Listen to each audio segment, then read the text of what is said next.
Good morning and welcome to the Fountains Studio celebration. I'm Dee Dee Rudolphi, the Fountains Congregational Connection Coordinator.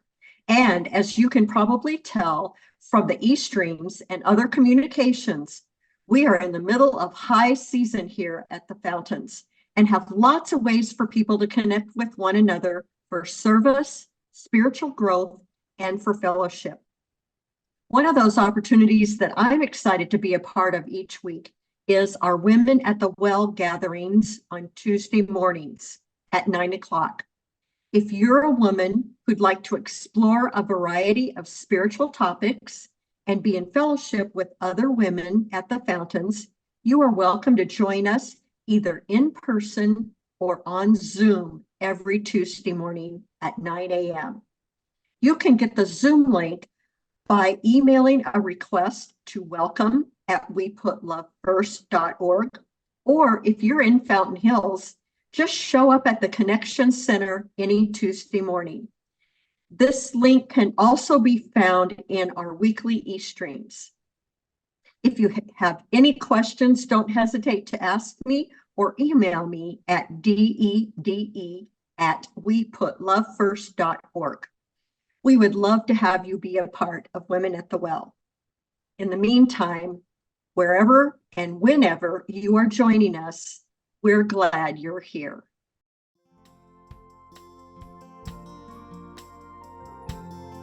Join me as we get in the Spirit. We gather in awe of the mystery out of which creation has come. A mystery that can neither be fully contained or described.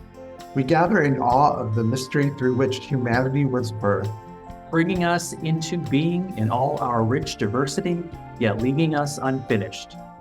We gather in awe of the mystery that inhabits every second, but remains unbound by time.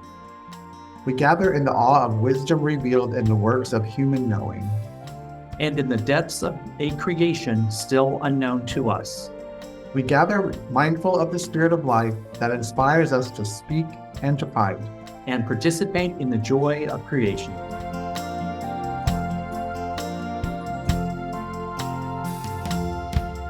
the ends of the earth, all you creatures of the sea, lift up your eyes to the wonders of the Lord, for the Lord of the earth, the Master of the sea, has come with justice for the world.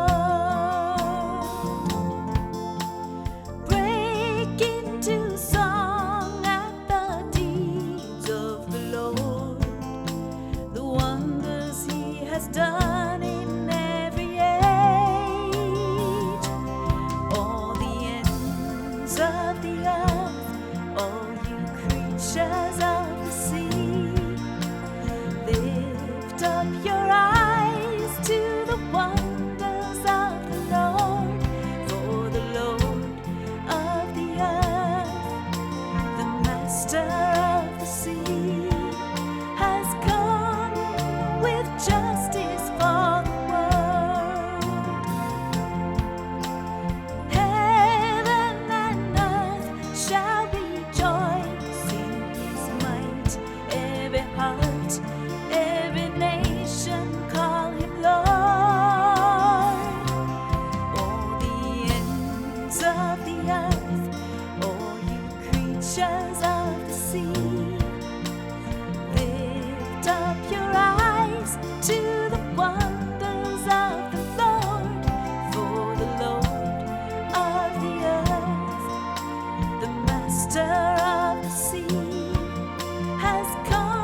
Let's affirm the Fountain's mission together as followers of Jesus.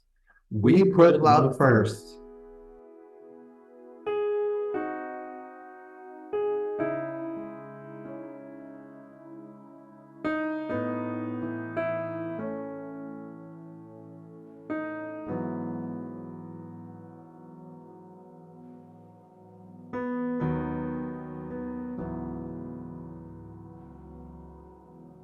As we enter into this time of centering, I invite you to breathe deep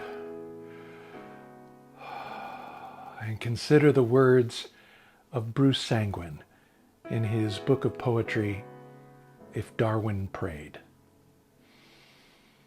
Scatter us, O Holy One, like seed into fertile soil. Bury us in the loam of what is yet to come. Give us the wisdom, sower of life, to learn the delicate art of dying again and again, until we know the difference between the shell and the seed, the persona and the soul, the role and the real. Crack open our hard shells and release the thin filament within that knows to reach for the sun, soul's fragile ambassador, heralding the universe of life waiting to emerge.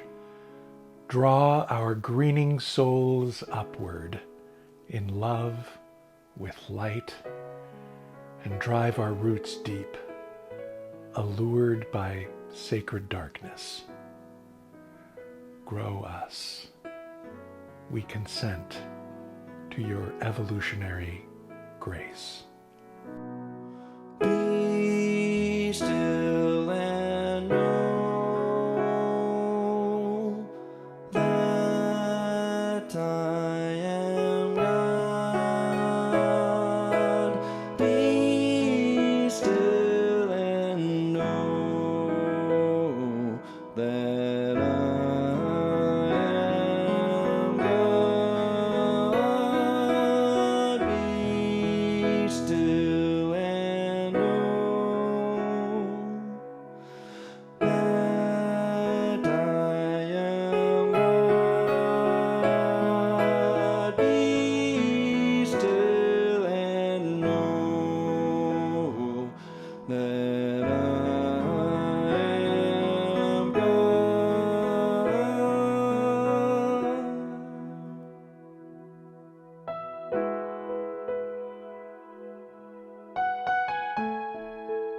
Ashes to ashes, dust to dust. We are descended from stardust, gathered of galaxies, and created of carbon. From the first tremblings of a vibrant planet, we evolved and are evolving, open to the presence of the divine. We carry the memory of the cosmos, the evolution of our cousins, the encoding of our kin, and the adaptations of our cultures. From planet to people, our lives matter only as much as we mean to make them so. From the planes of the astral and the plans of the ancestral, from the mystery of infinity comes the possibility that we are transformed and are transforming still. This is our prayer.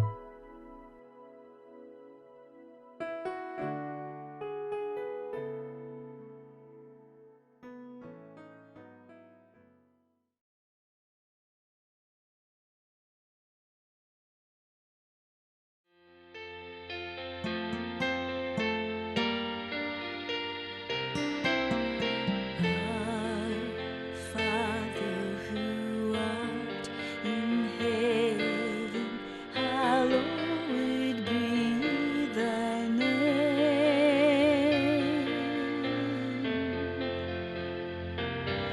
Thy kingdom come, thy will be done on earth as it is in heaven.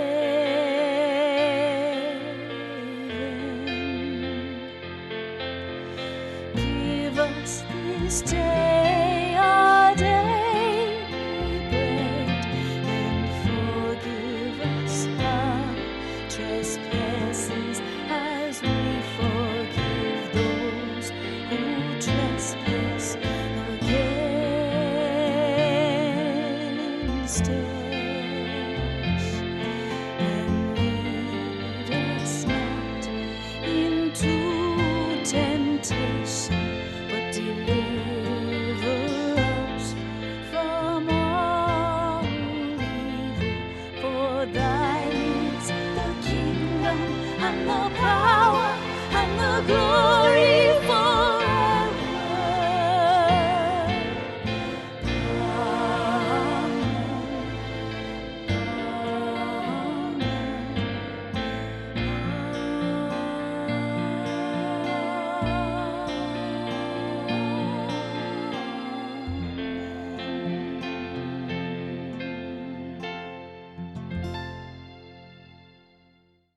If you're interested in a dynamic exploration of how Jesus can be a credible guide on your spiritual journey, I hope you'd consider joining me for the Living the Questions webinar of Saving Jesus. The 12 Zoom sessions will be on Thursday mornings from 10 a.m. to noon Arizona time, starting February 29th and going through May 16th. Registration, which includes the 12 online Zoom sessions and downloadable study and discussion guides, is just $79 per person.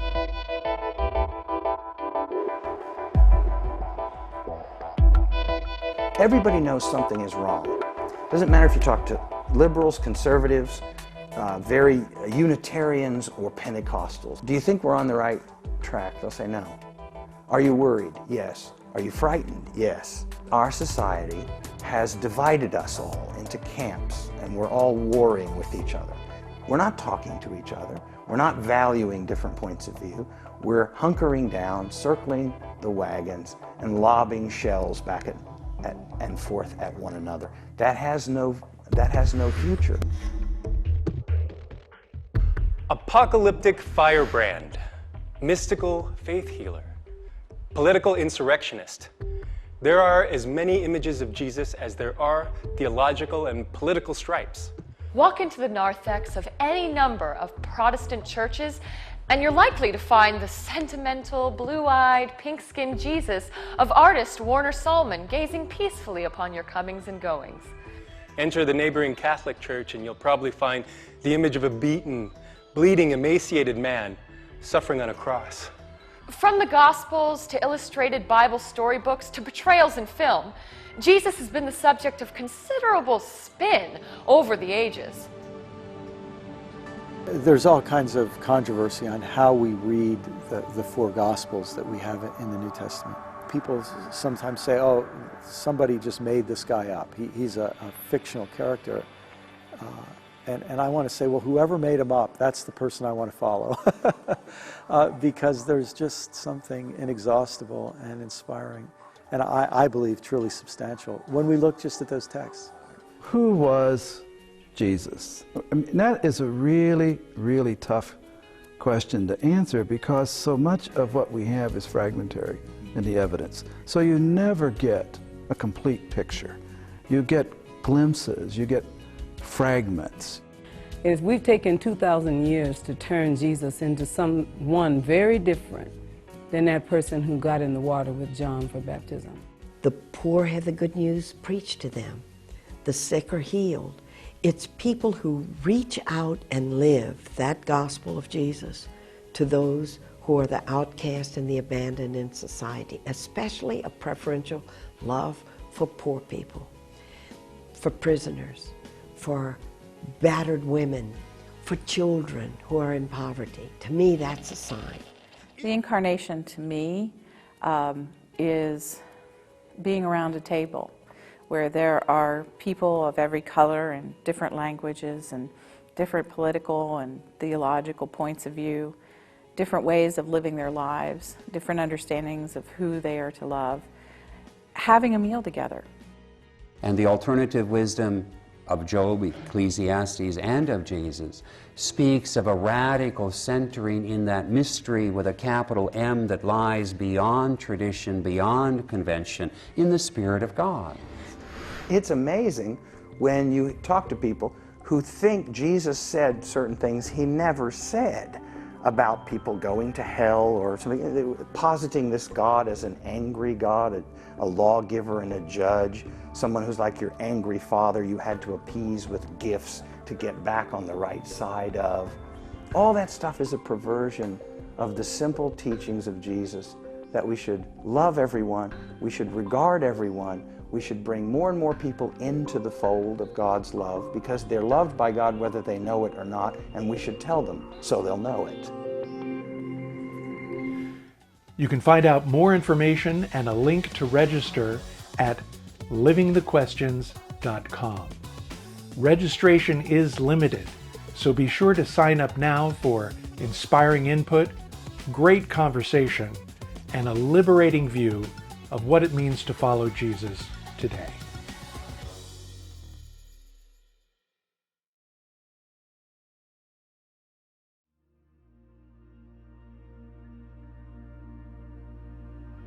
Every day, the Fountain strives to put love first, both in person and online. And if you're one of our many regular online viewers, we're grateful for your participation as a digital member. Every week, you hear about all the many ways you can give electronically to support this online outreach, like using the QR code on the screen, going to give.weputlovefirst.org, or downloading Vanco mobile app. So when you're on our secure giving site, be sure to look for the line that says Studio Celebration Donation. A contribution here lets us know you're out there, that the studio is important to you, and that you want to be a part of supporting this growing digital outreach. So wherever and whenever you're watching, we're glad you're joining us. Thanks in advance for supporting the studio financially.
Praise life that makes us change and grow. Praise love that makes compassion flow. Praise peace that ends all strife and fear. Praise hands that work for justice here.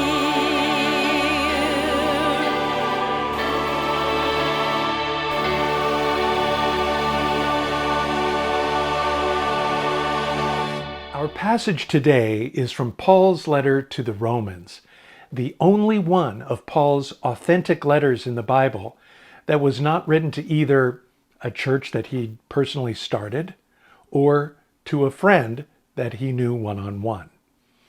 Romans is basically a cold call, a letter of introduction meant to win over a bunch of people who may or may not have heard some good or not so good things about him.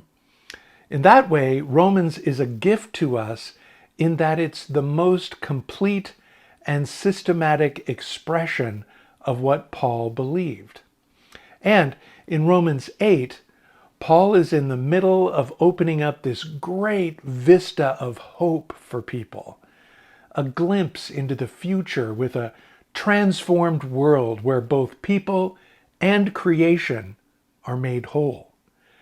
But we're not there yet.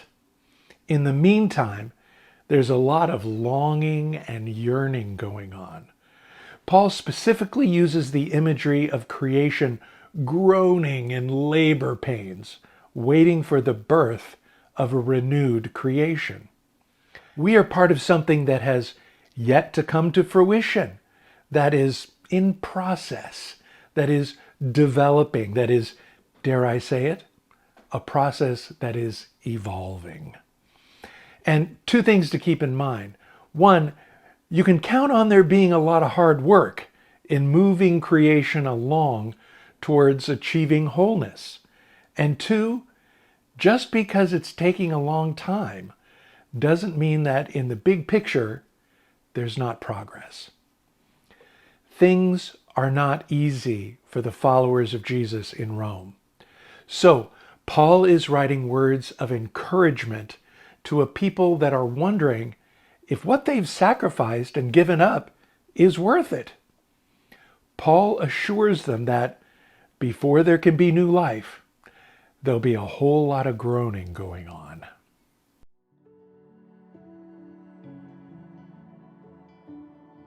Our words of wisdom today are from Romans chapter 8, verse 19 and verses 22 and 23.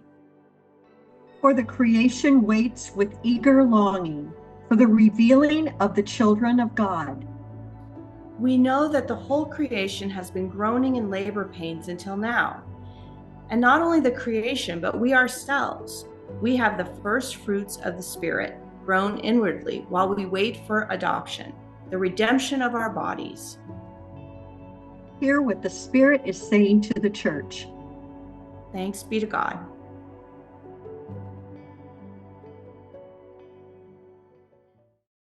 Okay, so there's this group of tourists standing in the museum marveling at a display of dinosaur bones assembled into a fearsome-looking skeleton. One of them turned and asked a nearby guard, "Can you tell me how old these dinosaur bones are?" The guard replied, "They're 73 million, 4 years, 6 months, and 23 days old." Skeptical, the tourist said, "That's an awfully exact number. How do you know their age so precisely?" The guard said, "Well, these bones were 73 million years old when I started working here, and that was 4 years, 6 months, and 23 days ago." All right, so when trying to comprehend the vast stretches of time involved in considering creation and evolution, we are wise to be suspicious of claims that pinpoint certain events with such certainty. Would it surprise you, though, that up until the 1970s, the Bibles placed in nearly every hotel room by the Gideon Society carried a chronology that pinpointed the exact day of creation? How? Courtesy of James Ussher, a 17th century Irish bishop who used careful calculation to pinpoint the exact dates of all the major events in the Bible, including creation, which, according to him, occurred on the 23rd of October in the year 4004 BCE. A Sunday, by the way. Crazy? Evidently not.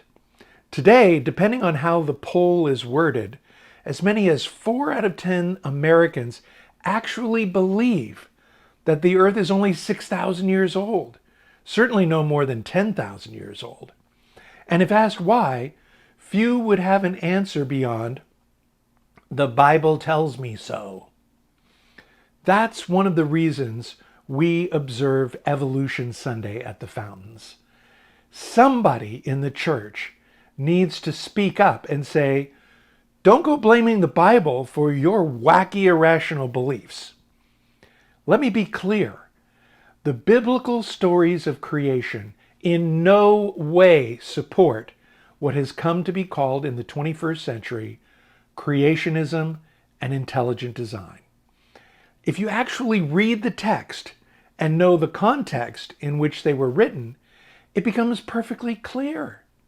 However, fundamentalists have made a literal six-day creation and 6,000-year-old earth such a significant article of faith that otherwise smart people can never admit to having any shadow of a doubt about what they know is clearly not true. As our national conversation continues to bog down in the mire of fake news and alternative facts, we need to acknowledge that in a lot of ways, the church is responsible for conditioning people to believe what they know is not true, and to be proud of it. In fact, many churches teach that the more faithfully you believe that Jesus was born of a literal virgin and that Noah's global flood actually occurred, the better a Christian you are. That's why it's all the more important for people who take the Bible seriously to declare our commitment to rational thought and evidence-based reality, especially when you take into consideration that when you ask the 28% of Americans called the nones, that's the N-O-N-E-S, people with no religious preferences, why they left the church, they say it's because the church is judgmental, anti-LGBTQ, and anti-science. We need to not only spread the word that the United Methodist denomination officially endorses evolution, but we also encourage United Methodists to oppose faith-based theories such as creationism or intelligent design in public school science curriculums. But that's silly to even say, right? I mean, that's not really happening, is it? Well, just last week, Arizona's illustrious Superintendent of Public Instruction, Tom Horn, announced that the Arizona Education Department is entering a new partnership with PragerU. PragerU calls itself a pro-American alternative to the dominant left-wing ideology in culture, media, and education, while blatantly pushing inaccurate historical information and perspectives that are demonstrably anti-science. In fact, the presenter on PragerU's videos that promote intelligent design, creationism by any other name, is Stephen Meyer, director of the Discovery Institute, a well-funded action committee created to promote intelligent design. And it's not just Arizona. Science teachers across the country are raising the alarm. PragerU became an official public school vendor last year in New Hampshire, Florida, Texas, Oklahoma, and Montana. Add to that a growing list of private universities like Hillsdale College and Liberty University who not only staunchly teach a six-day creation and 6,000-year-old earth to their college students, but who teach them to infiltrate our public schools in order to reform them. So, with that kind of competition, it's always good to have someone like Pope Francis on your side. Back in 2014, he issued the statement, "Evolution in nature is not inconsistent with the notion of creation," warning against thinking of God as a magician with a magic wand able to do everything. I've said it before, and I'll say it again. Those who cling to a literal reading of the creation stories practice a very narrow ideology of the Bible that not only shows an unfamiliarity with, but a deep disrespect for both the Bible and science. To deny evolution demands that you reject both reason and experience. Two important guidelines our founder, John Wesley, urged all Methodists to bring to bear in both their faith and life.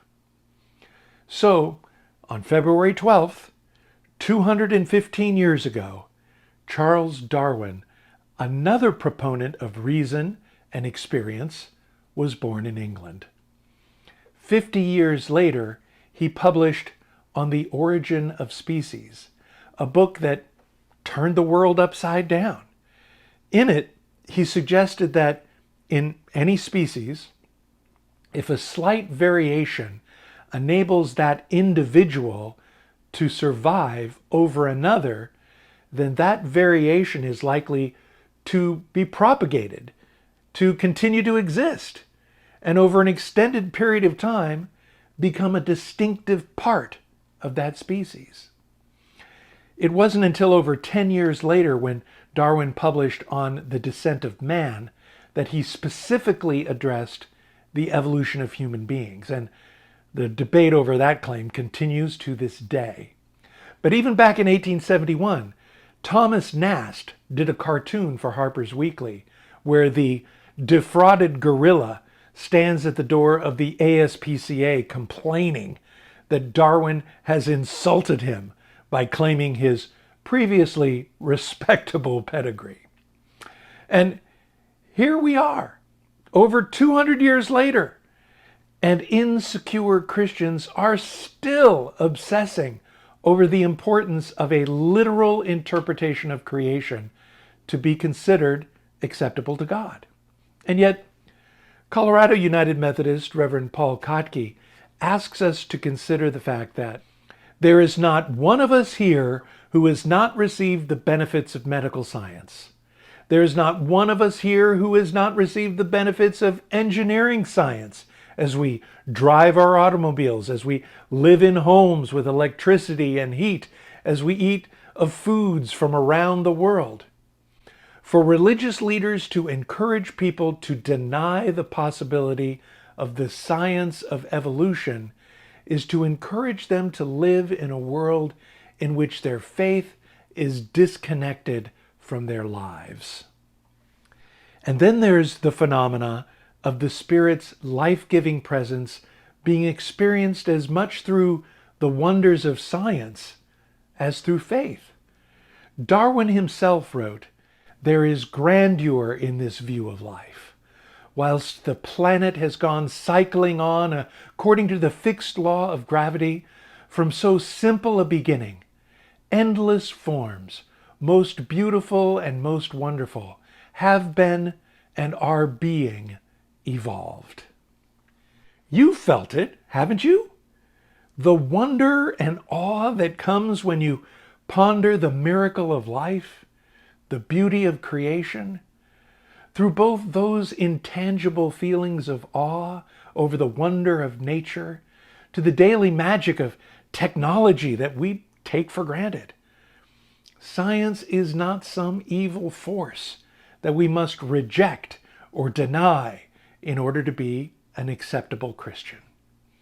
In fact, Reverend Kotke goes on to write, "As United Methodists, we are a people who clearly embrace the importance of reason-based faith.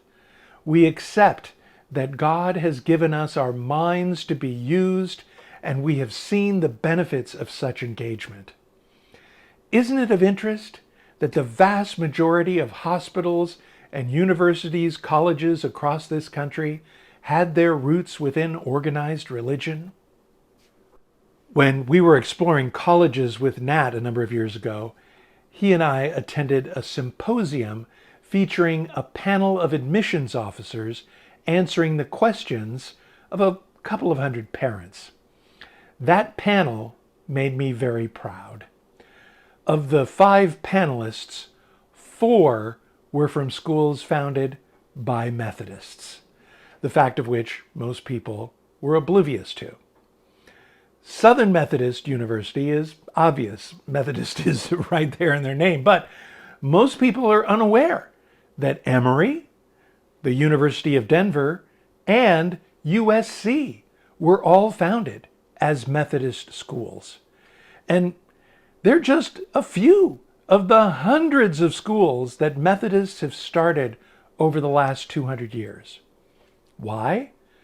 To make sure that the next generation had a command of critical thinking and reason, free from the influence of an overbearing church and its doctrines.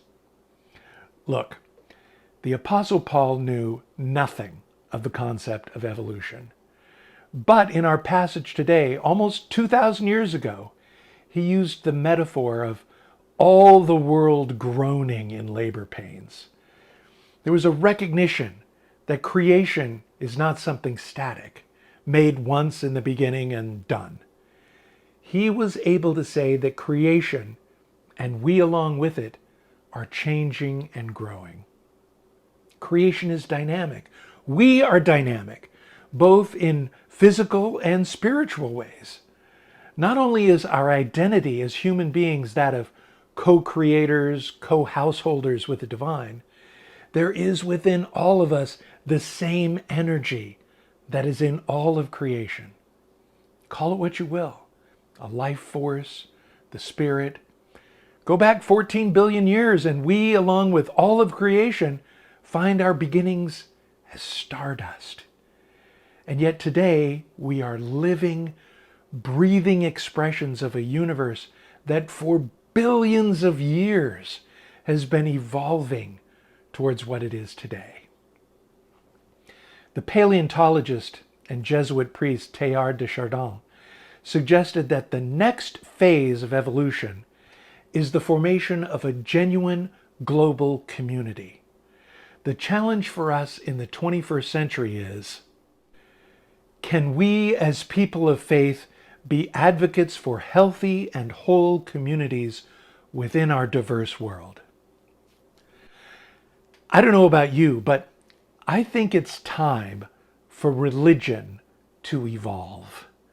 We need to spend a lot less time protecting static fundamentals and obsolete dogmas so we can figure out ways to nurture this necessary next stage of our development as a species. Can we as people of faith be advocates for healthy, dynamic, and whole communities? Can we break out of our fixation on resentment and divisions and the way things have always been to be a part of the evolution that is so necessary for humanity's future? Have we evolved enough to where we can, unlike the randomness of evolution's natural selection, decide to evolve, decide to change? Primatologist Jane Goodall says, "Change happens by listening and then starting a dialogue with the people who are doing something you don't believe is right." So, change happens. The question is, are we going to abdicate our responsibility as followers of Jesus to make the world a better place and just kind of let things unfold? Or are we going to take Teilhard's advice to be advocates for a healthy, whole, and diverse world? Why do we observe Evolution Sunday every year? So that we, as United Methodists, can not only embrace our heritage of reason and critical thinking, but remind ourselves that change happens, as Jane Goodall says, only when we're in dialogue with those who we don't believe are right. I love the way Pastor Kotke adapts the words of Charles Darwin to ask, can we enable not only the survival, but the thriving of creation not through the notions of force and domination, but rather can we bring about the survival and thriving of all of creation with the God-given conviction that we are all in this together. Friends, hundreds of congregations across the country and around the world are marking the occasion of Darwin's birthday as a day to reflect on what it means to balance a religious worldview with the knowledge gained from scientific progress. And the question is, can we be intentional about evolving to the next level as a species? Can we help the process in holding community together in life-giving ways to learn and grow and make the world a better place? As followers of Jesus, this is both our challenge and our opportunity to be a part of the evolution of the human spirit that moves us towards a new creation that is groaning in labor, yearning to be born. Be well.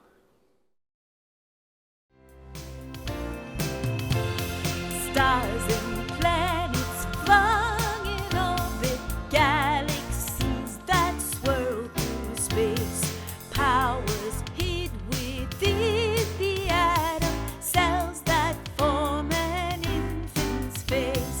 These forgotten silence praise you, by your wisdom they are made. Skies adorned with sunset splendor, silent peaks in calm repose, golden fields awaiting harvest, foaming surf and fragrant rose. Earth, its bounty clothed with beauty, echoes all creation's praise. Life in wondrous wild profusion, seed and fruit, each flower and tree, beast and fish and swarming insect, soaring bird rejoicing free.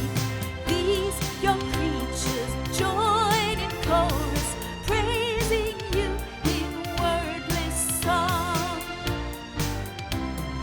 Humankind, earth's deepest mystery, born of dust but touched by grace, torn apart by tongue and color, yet a single striving race. We in whom you trace your image, add our words to nature's song. Gracious God, we bring before you gifts of human life alone, truth that throbs through song and story, visions caught in paint and stone. These, oh God, we gladly offer, gifts to praise the giver's name. Christ, the Word before creation, as creation's final goal. Once you came for earth's redemption, by your Spirit made earth whole. Then, oh God, the new creation will your praise forever sing.